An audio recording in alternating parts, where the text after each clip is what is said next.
Oi, gente, sejam bem-vindos a mais um Cafezinho Novo Contexto. Hoje a gente está em clima de verão. É, O cafezinho aqui tá gelado, tem um suco, justamente porque o calor tá grande. E eu tenho a honra de receber aqui Fábio Aragão, ex-prefeito de Santa Cruz de Capibaribe. Hoje está como representante da ADEPE, que é a Agência de Desenvolvimento Econômico do Estado de Pernambuco. Seja bem-vindo, Fábio. obrigado, Hugo, obrigado. Prazer estar aqui tomando suco no cafezinho, né? Mas é uma satisfação estar aqui com você, batendo esse papo e vamos embora. Vamos embora. E lógico, estando o Fábio aqui, o assunto não poderia ser outro, né? Que é justamente política. Fábio, você terminou o mandato da Prefeitura de Santa Cruz de Capibaribe com 80% de aprovação. 90. 90, olha aí.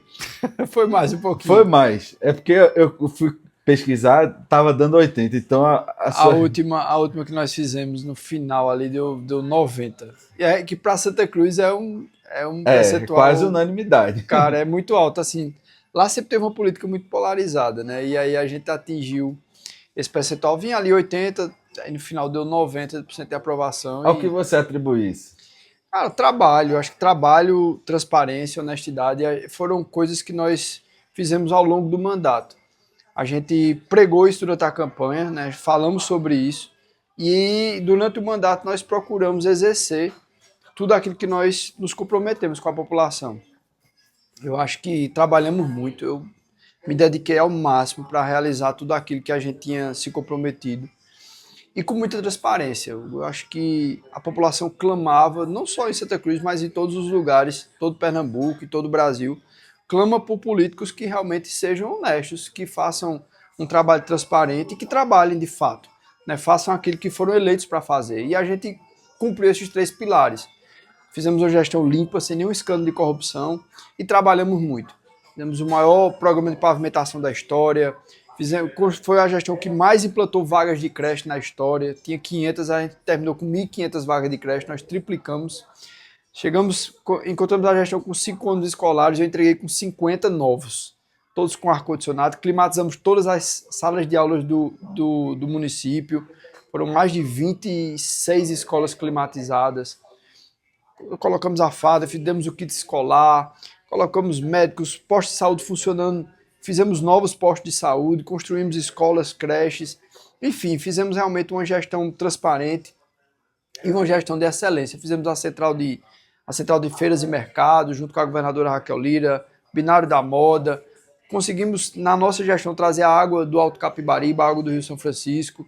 Então foram obras importantíssimas e que marcaram, né, a história de Santa Cruz do Capibaribe. Com pouco tempo a gente conseguiu entregar muita coisa. Fábio, eu acabei me esquecendo de uma coisa. Certo. Eu faço com todo mundo que chega aqui. Que esse cafezinho, normalmente é assim, olha. A pessoa pensa que vai durar 2 horas, que vai poder falar à vontade. Eu já estudei, 25 minutos, 30 minutos. É rapidinho. Embora o nosso copo aqui seja grande, eu faço com todo mundo, mas você se sinta em casa. O nosso copo seja grande, mas a gente vai conversando, você vai ver que o líquido vai diminuindo, é sinal justamente que a nossa conversa vai acabando. Mas, brincadeiras à parte, eu queria perguntar para você qual foi o seu maior desafio, que eu acompanhei.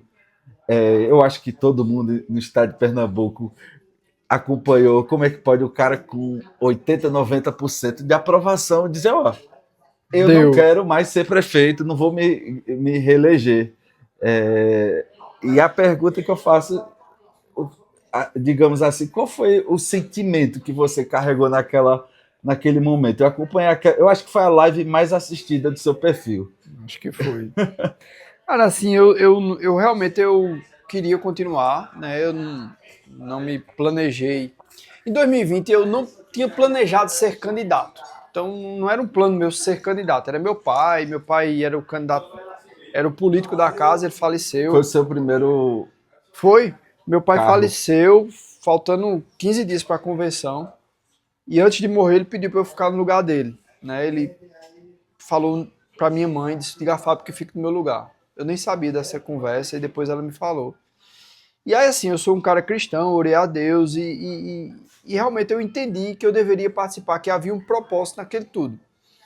E aí eu participei da eleição e venci a eleição por 313 votos, né?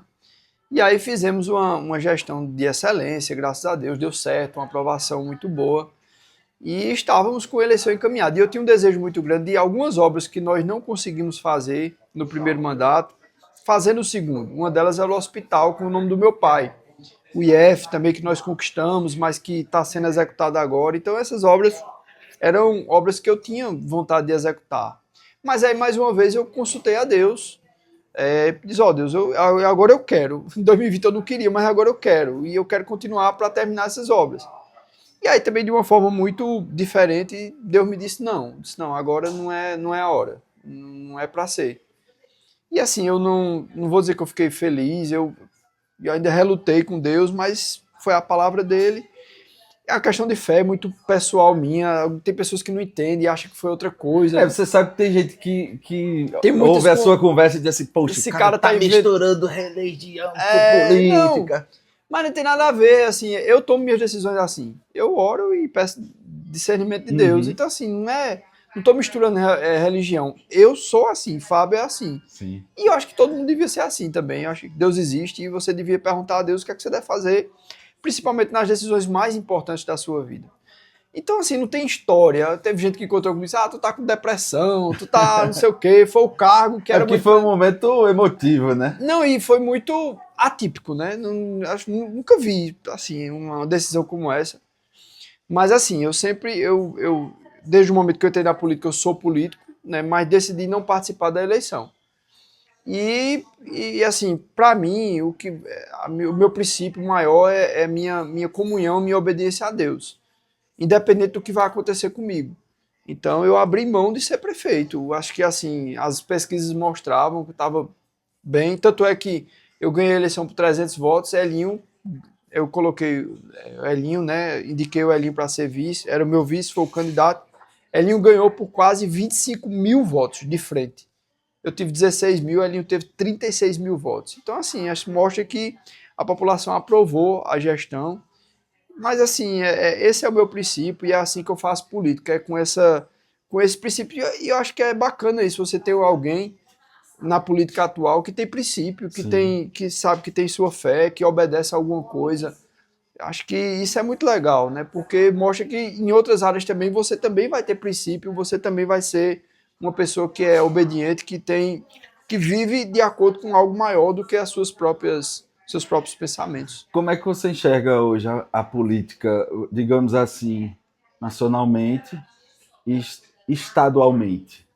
Cara, no âmbito nacional eu vejo uma política muito polarizada, que eu acho que até ela transcende alguns limites. Eu acho que eu vejo as pessoas muito iradas e às vezes não debatem realmente o que tem que ser debatido, né? Então, eu na outra eleição adotei uma postura neutra em relação à questão federal e provavelmente nessa eleição também vou ficar neutro. Eu tenho pessoas que estão comigo que gostam muito da direita, outros que gostam muito da esquerda, então eu prefiro adotar essa postura mais neutra porque é um debate que muitas vezes ele ultrapassa os limites da razão.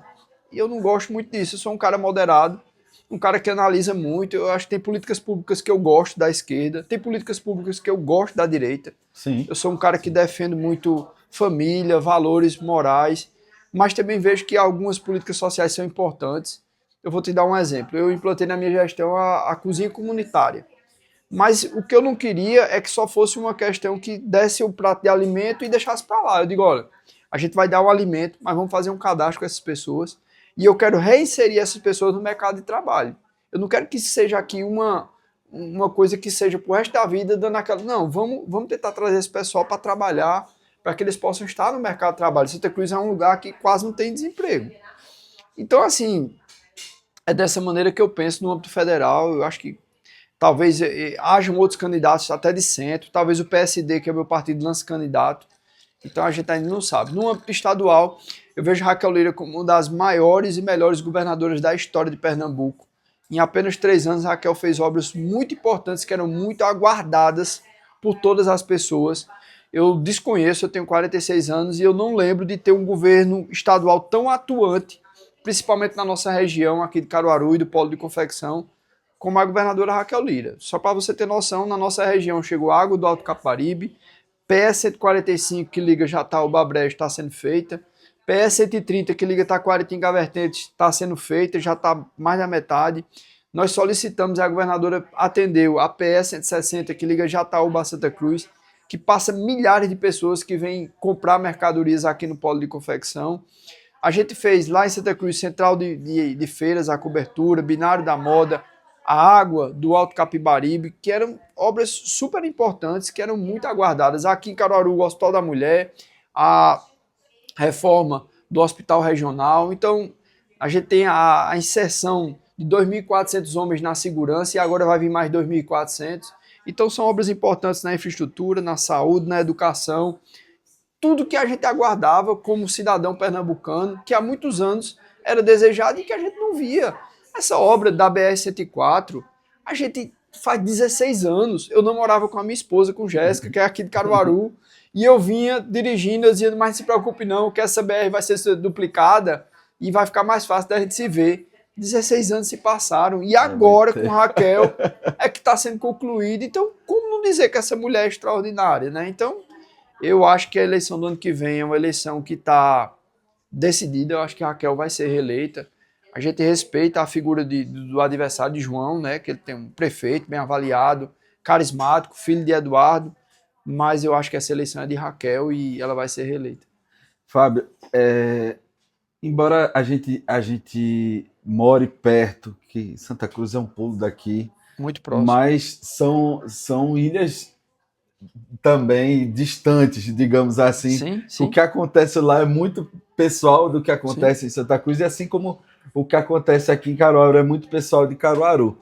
Mas você, como já foi prefeito de Santa Cruz, conhecedor ali daquele polo de confecções, ao que você atribui justamente esse desenvolvimento econômico de Santa Cruz, em detrimento que aqui em Caruaru, digamos assim, não, o polo de confecções não deslanchou como Santa Cruz deslanchou. Como você vai em Toritama,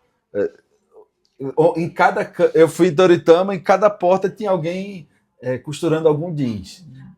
Em Santa Cruz tinha alguém trabalhando em cada canto da cidade. Ao que você atribui? Primeiro é uma questão nata, é um empreendedorismo que nasceu das pessoas, né?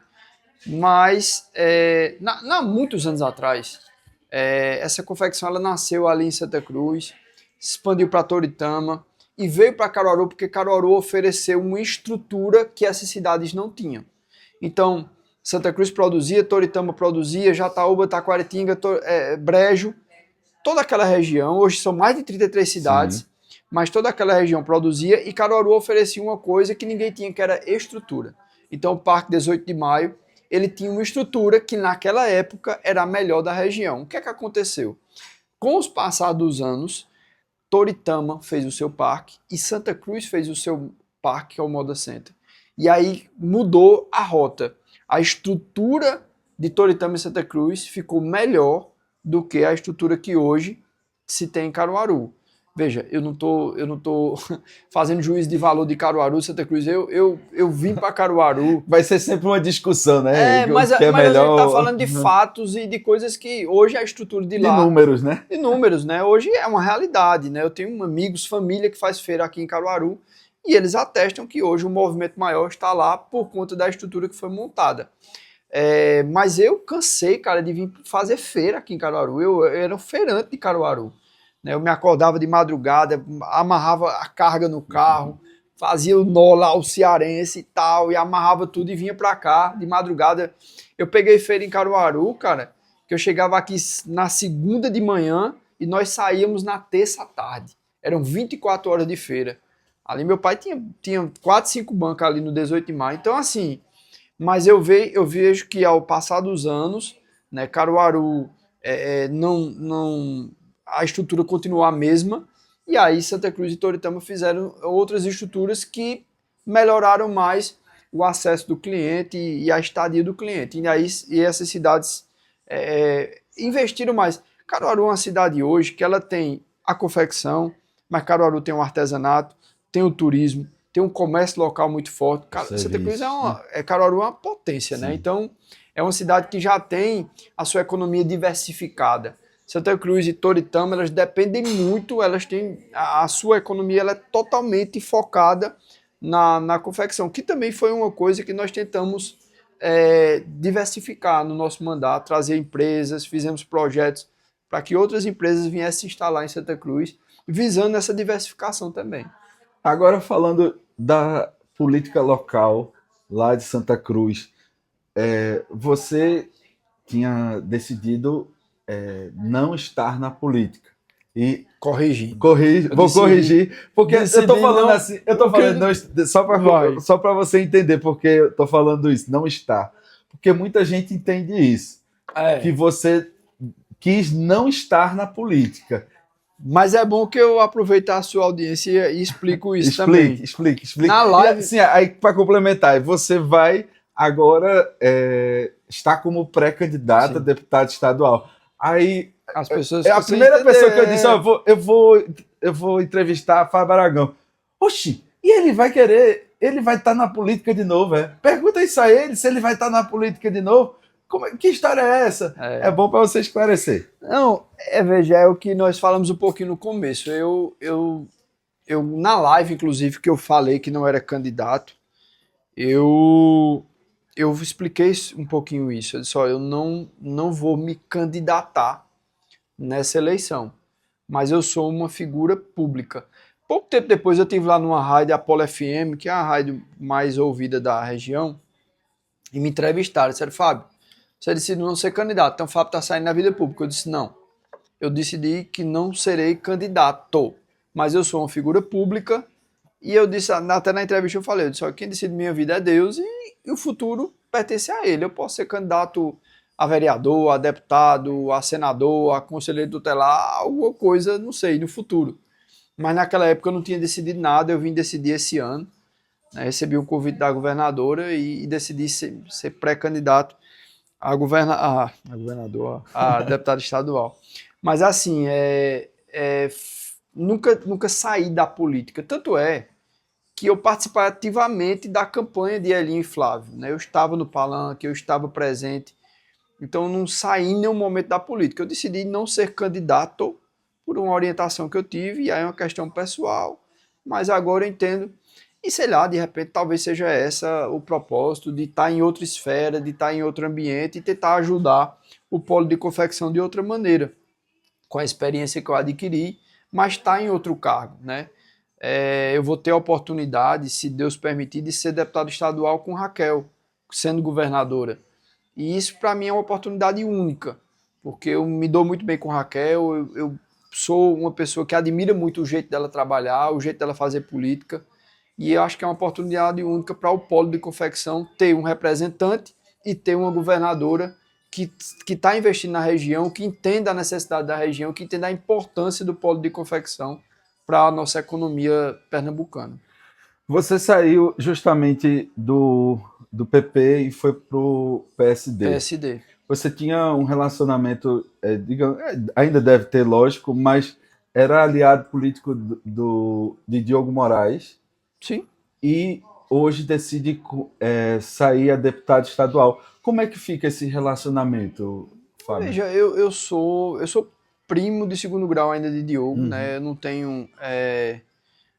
Claro, politicamente a gente não tem a mesma relação, mas quando a gente se encontra, a relação permanece de cordialidade, de familiar, de amizade. Então, assim, é uma decisão que eu falei primeiro para ele, não tinha decidido, e só Diogo, se eu for candidato, a primeira pessoa que eu te digo, a primeira pessoa que eu vou comunicar é você. Estou pensando na possibilidade, e aí passei meses pensando, orando, e aí chamei ele, conversei com ele. É claro que não é o que ele queria, né? Talvez, e a gente entende, mas a gente entende também que são 49 vagas, e eu entendo que eu preencho um espaço que talvez Diogo, nesse momento, não preencheria. Estou falando de perfil político, de perfil pessoal. Por estar na oposição, digamos assim. Diogo hoje, ele é uma oposição, ele é o principal deputado de oposição à governadora Raquel Lira, né? E eu sou um cara aliado, de primeira linha. Então, a nível estadual, há essa diferença muito grande de perfil, né? De entendimento. Como eu sempre digo, olha, a gente pode divergir, mas precisa se respeitar. Eu me respeito ele, entendo a posição dele, mas não concordo. Então, a gente está em caminhos diferentes, eu entendo que eu posso preencher outro espaço, ele deve concorrer pelo PSB ou PSDB, e eu vou concorrer pelo PSD. São 49 vagas, tomara que ele seja eleito, e eu quero também ser eleito para representar o polo de confecção, representar Caruaru, representar Toritama, Santa Cruz, Brejo. Eu entendo que eu posso contribuir bastante como deputado estadual e trabalhar de fato com tudo que eu aprendi, com tudo que eu implantei em Santa Cruz, mas implementar de uma forma mais ampla, fazendo essa política, a boa política que eu acredito, que é a política que dá resultado e que chega até as pessoas em forma de obras e ações que fazem realmente mudar e melhorar a vida das pessoas. E a gente está chegando ao final dessa nossa conversa. Eu estou falando rápido, que é para aproveitar o tempo. Para ver se consegue render, né? Mas a gente está chegando ao final dessa conversa. Eu sempre faço uma pergunta para todos os nossos entrevistados sobre novo contexto. Qual o novo contexto que você enxerga para a política da nossa região nos próximos anos? O novo contexto que eu enxergo é uma política proativa, uma política realmente que se importa com as pessoas, que se importa com quem mais precisa das políticas públicas, que é a população mais carente. Veja, durante todo o nosso mandato a gente tentou observar principalmente aqueles que eram invisíveis antes e que na nossa gestão não foram mais. Agora a gente quer ampliar esse leque. O novo contexto da política, ele é um contexto que passa principalmente por trabalho, transparência e honestidade. As pessoas cansaram dessa política corrupta, dessa política que não dá resultado, de política que aparece de 4 em 4 anos. As pessoas querem realmente algo que seja proativo, que dê o resultado e que as pessoas enxerguem esse resultado. Né? Durante toda a época em que nós estivemos na prefeitura, nós procuramos fazer isso. As redes sociais, elas aproximam muito as pessoas, os políticos, das pessoas. Então hoje as pessoas conhecem o que o político pensa, o que ele faz, como ele trata as pessoas, como ele trata a sua família, e isso é muito importante, porque as pessoas estão tendo esse contato mais direto e a gente está conseguindo também expressar melhor o que a gente acredita. Esse novo contexto, ele faz com que as pessoas debatam mais política. É claro que às vezes as pessoas exageram, né? E aí parte para um lado que não é muito legal, esse lado da radicalização, mas o contexto do debate político ele ficou mais amplo e ficou melhor da gente debater, da gente mostrar o que é que a gente pensa e de as pessoas escolherem melhor aquelas pessoas que elas querem que nos representem, que representem elas. Então, eu acho que esse é o novo contexto, mas baseado muito nesse pilar: transparência, honestidade e trabalho. Ninguém aguenta mais blá blá blá, política de 4 em 4 anos. Não, a gente quer realmente política que nos represente naquilo que a gente acredita. Esse é o novo contexto. É isso, gente. Você assistiu até agora esse podcast. Eu queria pedir para você compartilhar, para você se inscrever no canal, para você comentar, deixar seu comentário. É muito importante a sua participação. E queria te agradecer, Fábio, por essa participação e deixar você também terminar de tomar o seu suco.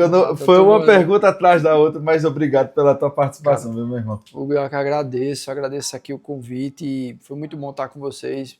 Maravilhoso aqui o ambiente, muito bonito. Lambreta Café. Lambreta top demais. E dizer que foi um prazer para mim estar aqui com vocês, falar um pouquinho do que eu acredito na política. Eu digo sempre que a política ela é um meio que nós temos de ajudar as pessoas em larga escala. Então, quando a política é muito bonita, quando ela é exercida de uma maneira boa, de uma maneira em que realmente ela faz aquilo que ela se propõe a fazer, certo? O resultado disso é fantástico. Né? A gente vê pessoas sendo beneficiadas, a gente vê escolas sendo melhoradas, a educação melhorando, a saúde, a infraestrutura, e as pessoas realmente ganhando com isso. Quando a política ela é utilizada para benefício próprio, para coisas escusas, aí a gente vê o lado ruim. né, que isso tem em todo canto. Tem na religião, na política, na vida pública, tem em todo canto. No trabalho. Né, no trabalho, nas empresas. Tem um lado bom e um lado ruim, mas quando ela realmente ela é usada de uma maneira positiva, e a gente já viu vários exemplos disso, e tem muitas pessoas que são corretas na política, a política realmente ela é fantástica para ajudar pessoas em larga escala e beneficiar muitas pessoas ao mesmo tempo. Só para terminar, eu tive uma experiência muito positiva na minha vida. A gente entregou, em 4 anos nós entregamos 3 creches, e deixei 2 em construção, mas numa das creches que nós entregamos, eu me acordei muito cedinho, no primeiro dia de aula, eu já estou todo arrepiado falando disso, eu quis entrar na creche primeiro, fiquei lá dentro esperando os pais virem para deixar seus filhos. E eu me emocionei muito com aquilo ali, porque eram os pais chegando com os bebezinhos, eu sabia que lá dentro tinha um ambiente climatizado, comida de alta qualidade, e que os filhos iam estar num ambiente protegido, e que os pais teriam a oportunidade de ganhar o seu pão de cada dia sem a preocupação com os seus filhos, porque eles estavam num lugar seguro, protegido e bem alimentado, recebendo educação. E eu digo, meu Deus, que coisa fantástica a gente fez aqui. 300 crianças que vão estar bem alimentadas e os pais podem trazer o pão para dentro de casa porque estão trabalhando, porque seus filhos estão num lugar, num ambiente seguro. Então, aquele dia ali, eu saí muito emocionado daquela creche. Eu senti realmente, eu digo, cara, que diferença faz quando a gente faz a política boa, a política verdadeira, quando a gente ajuda as pessoas de fato. É fantástico. Então, política é isso que eu acredito e é isso que eu vou fazer até o fim, sem nunca corromper meus princípios, porque se eu fizer isso, eu vou estar indo para o caminho errado. Então, eu prefiro, né, obedecer a Deus e seguir e ajudar. E é isso aí que eu vou fazer. É isso. Obrigado, Fábio, pela tua participação. E até o próximo cafezinho, se Deus quiser.